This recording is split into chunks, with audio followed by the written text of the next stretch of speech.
La Marina de Estados Unidos ha dominado los océanos durante décadas. Pocos discutirían que sigue siendo la fuerza naval más capaz del mundo para proyectar poder naval global en alta mar. Su capacidad para desplegar extensos grupos de ataque en el Medio Oriente, el Caribe y el Indo-Pacífico, simultáneamente en la actualidad, habla por sí sola. Pero, seamos francos, en los últimos años, sus innovadores proyectos de construcción naval no siempre han resultado como se esperaba, por decirlo suavemente. En particular, el buque de combate litoral o LCS, la fragata clase Constellation y el destructor clase Zumwalt fueron anunciados como sistemas de próxima generación cuando fueron concebidos. Pero estos programas de alto perfil terminaron siendo cancelados, y solo se construyeron unos pocos de los barcos planeados. Sin embargo, no todo fue en vano, al menos en el caso de uno de ellos, el sigiloso y tecnológico destructor clase Zumwalt. Uno de los mayores errores de la Marina ha encontrado un nuevo propósito, potencialmente transformando a este evidente elefante blanco en el buque de guerra más letal de la flota estadounidense, un portador de misiles hipersónicos. Estos nuevos misiles ofrecen a la clase Zumwalt una nueva oportunidad y podrían añadir una flecha especial al arsenal de la Marina.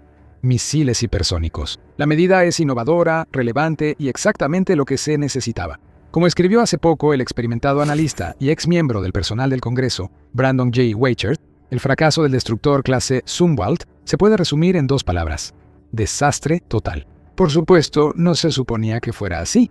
La clase Zumwalt, nombrada en honor al almirante Elmo Zumwalt, jefe de operaciones navales de 1970 a 1974, se suponía que iban a abordar de manera decisiva un perfil de amenazas emergentes para el futuro previsible. Era 1991. La Guerra Fría había terminado abruptamente tras el colapso de la Unión Soviética, y la Marina reevaluó sus prioridades. Ahora era más probable que enfrentara amenazas regionales y litorales, en vez de a una superpotencia igual o amenazas de alta mar. Así que el énfasis cambió de la guerra antisubmarina de alta mar a la proyección de poder en ambientes costeros y cercanos a la costa. Los destructores clase Arleigh Burke defendieron la flota, optimizados para sobrevivir en mar abierto frente a adversarios equivalentes, y aún cumplen esa función admirablemente. Para enfrentar nuevas amenazas litorales, la Marina requería una plataforma distinta capaz de ofrecer fuego de precisión y alto volumen contra objetivos terrestres y amenazas asimétricas como lanchas de ataque rápido, minas y misiles antibuque de corto alcance. El concepto original se llamaba Destructor de Ataque Terrestre DD-21, que evolucionó al programa DDX a principios de los años 2000. El DDX luego dio origen al destructor clase Zumwalt, una plataforma multimisión que enfatiza el sigilo, la automatización y los sistemas de energía de alta capacidad. En febrero de 2008, se aprobó el contrato inicial de $1.400 millones para comenzar la construcción del barco líder, el USS Zumwalt, también conocido como DDG-1000. El plan original era construir un total de 32 barcos. Finalmente, se construyeron dos más, el USS Michael Monsoor, o DDG-1001, y el USS Lyndon B. Johnson, o DDG-1002. Pero los tres finalmente entraron en servicio más de una década después de que la Marina cancelara oficialmente los 29 restantes. Al ver el barco ahora y leer sobre sus características clave, es difícil entender por qué. En muchos aspectos es tan revolucionario como se pretendía. Uno de los requisitos clave era una baja sección transversal de radar, o RCS. Si enfrentas amenazas asimétricas desde mar, aire y tierra mientras atacas objetivos terrestres, necesitas ser lo más invisible posible el mayor tiempo. La clase Zumwalt lo logra, aunque es más grande que cualquier destructor o crucero de la Marina. Tiene una eslora de 610 pies, una manga de 80.7 pies, un calado de 27.6 pies y desplaza alrededor de 15.656 toneladas. En comparación, el crucero clase Ticonderoga tiene una eslora de 567 pies, una manga de 55 pies, un calado de 34 pies y un desplazamiento de alrededor de 9.600 toneladas. El modelo actual de destructor clase Arleigh Burke, el Flight III, tiene una eslora de 509.5 pies, una manga de 66 pies, un calado de 31 pies y un desplazamiento ligeramente mayor de 9.700 toneladas. Como puedes ver, aunque es más largo y ancho, el Zumwalt tiene un calado menor que el Ticonderoga y el Arleigh Burke en operaciones normales. Eso es intencional y se adapta a su perfil de misión litoral. Pero los Zumwalt también cuentan con un sistema de lastre único, que ajusta continuamente el calado del barco a medida que se consume el combustible. ayudando a mantener las características de estabilidad requeridas por su distintivo diseño de casco Tumble Home. Y esa firma se reduce aún más al tamaño de un pequeño barco de pesca gracias al casco único del barco. La clase Zumwalt tiene un casco perforaolas de tipo Tumble Home, con lados inclinados hacia adentro sobre la línea de flotación. Esta configuración desvía las ondas de radar entrantes lejos de su fuente, reduciendo en gran medida la firma radar del barco en comparación con los cascos convencionales con lados verticales o inclinados hacia afuera. Se ve futurista. Se enfrenta a una amenaza ultramoderna, pero en realidad no es un concepto tan nuevo. Este diseño era bastante común en los buques de guerra hasta principios del siglo XX, y en gran medida desapareció de la construcción de buques de guerra importantes después de principios del siglo XX. La proa invertida hace que el barco atraviese las olas en lugar de pasar por encima de ellas, pero el diseño se descartó por preocupaciones de estabilidad. Por eso, elegir un casco perforaolas de tipo Tumble Home para la clase Zumwalt generó controversia entre oficiales navales. Argumentaron que si una ola golpea el barco desde la popa mientras cabecea hacia abajo, podría perder estabilidad transversal cuando la popa salga del agua y volcarse. Pero esos temores se disiparon de manera decisiva durante un despliegue en Alaska en 2019. El oficial al mando en ese momento, el capitán Andrew Carlson, llamó a su oficial ejecutivo desde su camarote para informarle sobre condiciones de estado del mar 6, es decir, olas de 4 a 6 metros. El oficial ejecutivo se sorprendió. Él pensaba que, como mucho, estaban en estado del mar 3, lo que significa olas de 0.5 a 1.2 metros de altura. Eso es impresionante, considerando lo fuerte que el barco cortaba esas olas monstruosas. Ahora produce un total de 104.600 caballos de fuerza, lo que le da una velocidad máxima de 30 nudos. Esa es muchísima potencia para un buque de combate y supera a la mayoría de destructores en servicio. Además, el diseño del casco aporta estabilidad, velocidad y maximiza el sigilo. Esto incluye la superestructura de la cubierta, que alberga sensores, radares y áreas de mando. Se utilizaron materiales compuestos consistentes en paneles y vigas de vinilester, reforzados con fibra de carbono para reducir el peso y la firma de radar. Estas estructuras, de unas 900 toneladas de 155 pies de largo y más de 50 pies de alto, son los ensamblajes marítimos compuestos más grandes jamás construidos.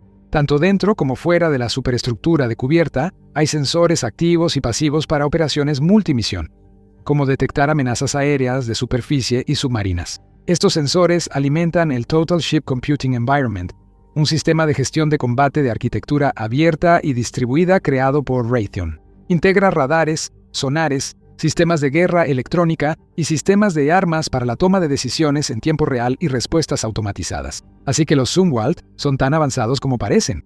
El problema es que meter toda esa tecnología e innovación en un solo barco tiene un costo cada vez mayor, mucho más alto de lo que se tenía planeado originalmente. Esa fue una de las principales razones por las que la Marina canceló el proyecto. El costo de cada uno de los 32 barcos era de unos $1.400 millones, pero los costos crecieron rápidamente, lo que provocó una rebase de los límites de la enmienda Non-McCurdy en junio de 2010, cuando el costo por unidad superó la base original en más del 15%. A pesar de recortar algunas características y reducir la cantidad de adquisiciones, los costos siguieron aumentando. Por ejemplo, General Dynamics, que construyó la clase Zumwalt, gastó $40 millones en una instalación especial para su construcción. El costo final alcanzó los $22.5 mil millones por los 3 buques para abril de 2016. Eso equivale a un promedio de $7.5 mil millones por barco, considerando los gastos de investigación y desarrollo, que originalmente se amortizarían en 32 barcos, no en 3. El Arleigh Burke Flight 3 costó entre $2.2 y $2.5 mil millones por barco, menos de un tercio del costo del Zumwalt. Un submarino de ataque nuclear clase Virginia Block 5 o 6 cuesta de $4.3 a $4.8 mil millones por unidad. Eso cuesta más o menos lo mismo que los portaaviones clase Nimitz de Estados Unidos, pero alrededor de un tercio menos que una clase Zumwalt. Entonces, ¿preferirías tener un submarino nuclear con un Arleigh Burke de última generación incluido o un experimental Zumwalt? Si elegiste el submarino nuclear, coincides con la Marina y el Congreso, ya que el cañón principal del Zumwalt quedó inutilizable. El sistema de cañón avanzado de la clase Zumwalt, o AGS, consistía en 2 cañones navales de 155 milímetros y 62 calibres. El problema es que fue diseñado exclusivamente para el proyectil de ataque terrestre de largo alcance, o LRAP, una munición guiada de precisión destinada a bombardeos costeros de largo alcance a una distancia de 83 millas náuticas. El barco podía llevar 335 proyectiles por cañón o 670 proyectiles en total, pero con un compartimento de almacenamiento adicional para 320 proyectiles, podía llevar un total de 990 proyectiles. Suena genial, pero no a 800,000 a $1,000,000 por proyectil, que fue a lo que se disparó el costo unitario. El desarrollo de los proyectiles se canceló porque el costo se disparó. Para empeorar las cosas, el estriado especializado de giro lento y el cargador automático del cañón son incompatibles con la munición estándar de 155 milímetros. Así que, sin ningún tipo de munición alternativa disponible, los destructores navegaban prácticamente sin su arma ofensiva principal. Eso no significa que estuvieran completamente desarmados. Los Zumwalt también llevaban el sistema de lanzamiento vertical periférico MK-57 o PVLS. El sistema tiene 80 módulos de celdas VLS repartidos por el casco, con una capa exterior de acero delgada y otra interior más gruesa. Este diseño dirige la fuerza de cualquier explosión hacia afuera en lugar de hacia el interior del barco, y reduce cualquier pérdida resultante de capacidad de misiles solo al módulo afectado. Está diseñado para alojar misiles de ataque terrestre Tomahawk y misiles estándar SM-2MR para defensa aérea local, misiles Sea Sparrow mejorados para enfrentar amenazas tanto aéreas como marítimas y lanzamiento vertical, cohetes antisubmarinos para enfrentar amenazas submarinas. Dos sistemas de cañones MK-46 de 30 milímetros proporcionan defensa a corta distancia contra pequeñas amenazas de superficie. Pero en un buque de guerra, ¿de qué sirve una defensa potente si la ofensiva no existe? Ahora, si lo que buscas son actualizaciones diarias de noticias y análisis profundos sobre los desarrollos militares y geopolíticos más importantes, asegúrate de suscribirte al canal. En el Show Militar hallarás los contenidos militares más detallados, precisos y perspicaces en YouTube. Ahora, la Marina ha encontrado una solución ingeniosa al problema ofensivo. Ya no existen las instalaciones AGS inoperables. En su lugar llegan 4 grandes tubos del módulo avanzado de carga útil, y cada tubo de 87 pulgadas es capaz de alojar 3 misiles y no cualquier misil. Los barcos de la clase Zumwalt están siendo reacondicionados para emplear el sistema de ataque convencional, rápido, o CPS, un arma hipersónica de impulso y planeo capaz de recorrer más de 1,700 millas. Es una nueva clase de capacidad de ataque no nuclear, ultra rápida, que puede penetrar defensas modernas y responder a amenazas emergentes casi al instante. El CPS es parte de una familia de nuevos misiles hipersónicos que Lockheed Martin está desarrollando. El CPS para la Marina, el arma hipersónica de largo alcance o LRHW para el Ejército y el arma de respuesta rápida lanzada desde el aire o ARRW, un misil aire-tierra para la Fuerza Aérea. El CPS de la Marina y el LRHW del Ejército comparten el mismo cuerpo de planeo hipersónico común, lo que ayuda a reducir costos, acelerar el desarrollo y simplificar futuras actualizaciones. El mecanismo del CPS combina una fase de impulso con cohete, seguida por el uso de fuerzas aerodinámicas en una fase de planeo. Este diseño permite ataques más rápidos, de mayor alcance y maniobrabilidad, además de mayor supervivencia ante defensas enemigas. En mayo de 2025, la Marina informó que realizó con éxito una prueba de vuelo completa en tierra en la estación de la Fuerza Espacial de Cabo Cañaveral, utilizando un método de lanzamiento en frío. En otras palabras, el motor del cohete se enciende después de que el misil ha salido del silo. Ese es un hito importante. Como explica el vicealmirante Johnny R. Wolf Jr., el método de lanzamiento en frío permite a la Marina expulsar el misil desde la plataforma y alcanzar una distancia segura por encima del barco antes de la ignición de la primera etapa. La clase Zumwalt ahora llevará 12 de ellos, y eso cambia las reglas del juego. Esto convierte a la clase Zumwalt de un buque de apoyo costero ineficaz en una plataforma de ataque sigilosa de largo alcance, crucial para posibles conflictos en el Pacífico. Las armas hipersónicas pueden maniobrar en vuelo a más de 1 milla por segundo, lo que dificulta mucho su detección e interceptación frente a misiles balísticos o de crucero tradicionales. Ahora los comandantes pueden atacar hasta a 1,700 millas de distancia, superando el alcance de las defensas aéreas enemigas. ¿Por qué es tan importante? Según Jerry Hendricks, capitán retirado de la Marina y exmiembro del Pentágono, ahora investigador en el Instituto Sagamore, estos barcos lograrán esa precisión milimétrica desde mucho más allá del alcance de tiro contra el resto de la flota.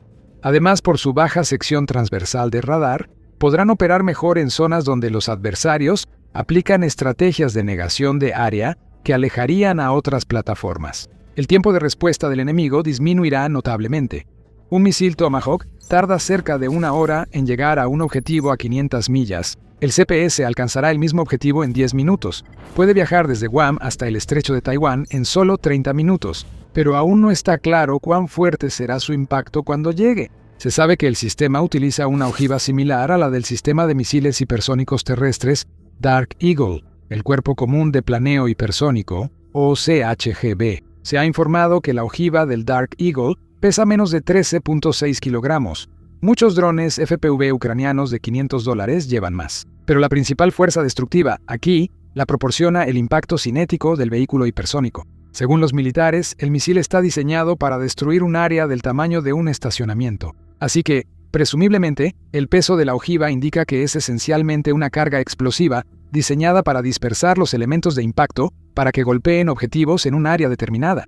Los Zumwalt pueden servir como bases avanzadas para misiles hipersónicos en lugares como Hawái, posiblemente junto con submarinos similares. Los próximos en portar misiles CPS serán los submarinos clase Virginia Bloque Quisento, que podrán almacenar misiles por los 4 silos adicionales en el módulo de carga útil Virginia.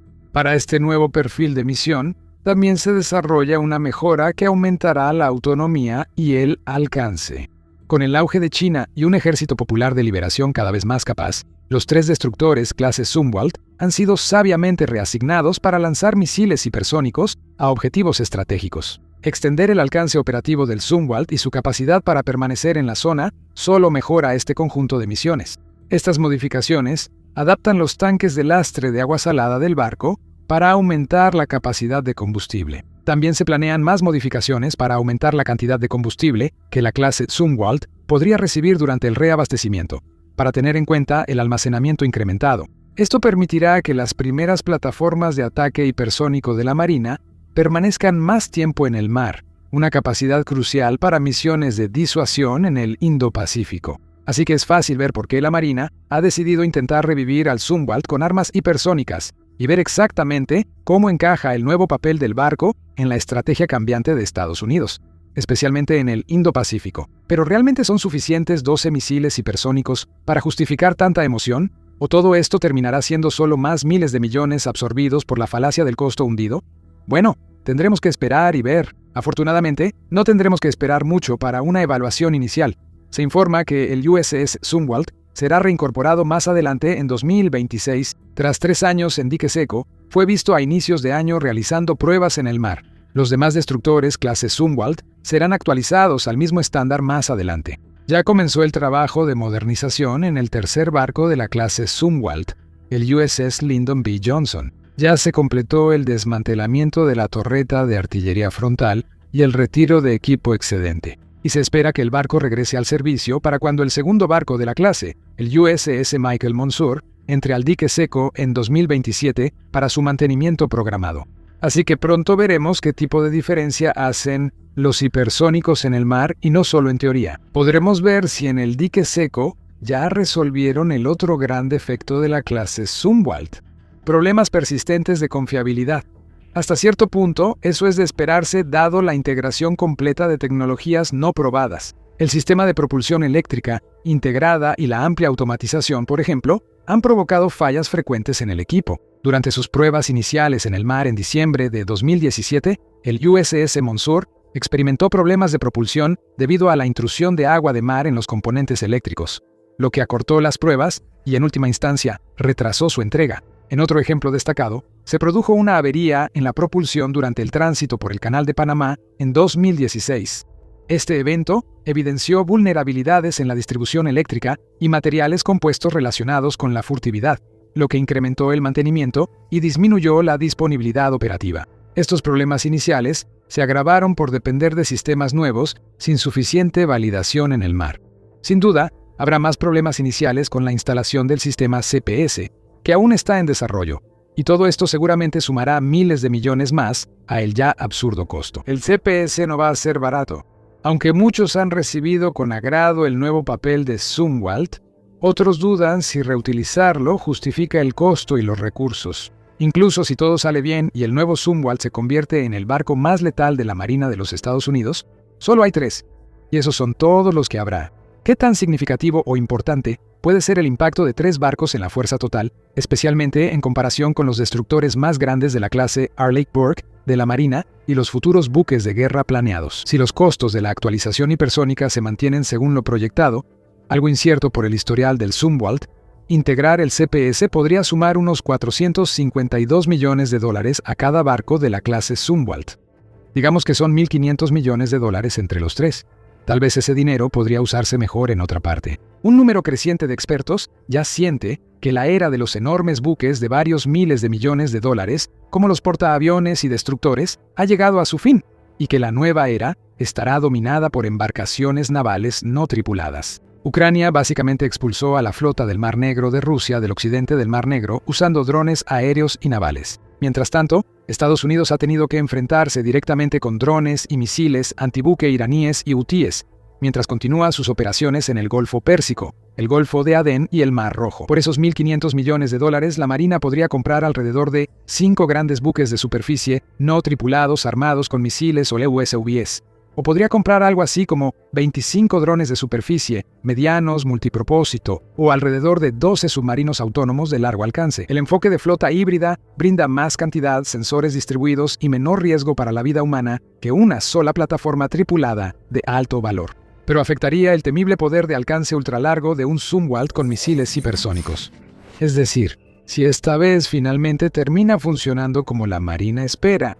Seguiremos de cerca los acontecimientos, así que suscríbete al canal para estar informado. Mientras tanto, mira este video y decide por ti mismo si el portaaviones ya está obsoleto o no.